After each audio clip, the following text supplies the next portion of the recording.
Here in the UK, the built environment contributes around 40% to the UK's carbon emissions, and around 23% of that is associated directly with buildings, both direct and indirect emissions.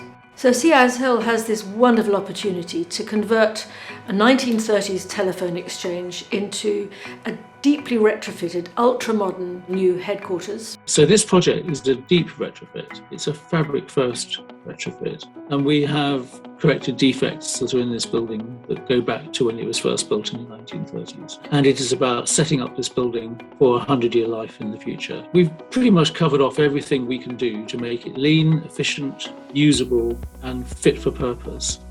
The sustainability standards for this project are some of the most ambitious that have ever been set for any built environment project. They include targeting the BREEAM standard to a level of outstanding, targeting the low energy passive house standard, what we call ENERFIT, layering on top of that the WELL standard for the user and for sustainable health and well-being. And then if that isn't enough, we included carbon target. In addition to that, we said it should be an exemplar of the circular economy in actual practice. So putting together all of these criteria makes this project one of the most ambitious projects in the built environment sector.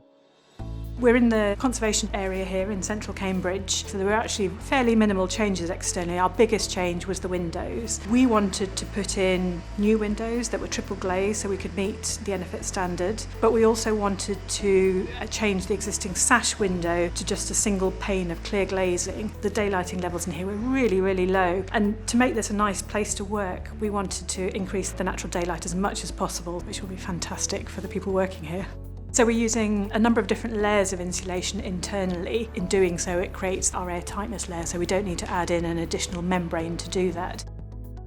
There's not been really any project that has delivered in terms of a refurbishment what this project's going to do. And I think that's really going to show that actually the most sustainable building is the one that already exists. Innovation was one of the key elements of the project brief from the start, and I think the main one for me is just the fact that this is a deep energy retrofit, and so the project's actually just achieved its 90% design stage certificate for BREEAM, which I think is probably one of the highest in the country. I think what's key with a retrofit is that you assemble a team of individuals and companies who have the experience to really understand the issues. They've got to buy into the shared vision. Quite simply, without collaboration, this project would not happen. We're trying to make a building that isn't really designed or constructed with great air tightness in mind, almost completely airtight. We're getting certified too on this building, so we need to make sure that we're checking, double checking, triple checking every time to make sure everything we introduce into the design and on-site in construction is compliant with everything across the board.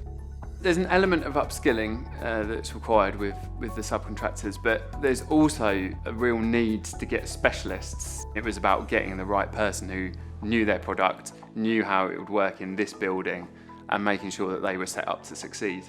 We have an extraordinary opportunity. We have 30 years of working at the cutting edge. We have networks right the way across the world. We have Cambridge in our name, but we're a thoroughly global institution. Now that we will have the Entopia building, that network will have a go-to home, both virtually and physically.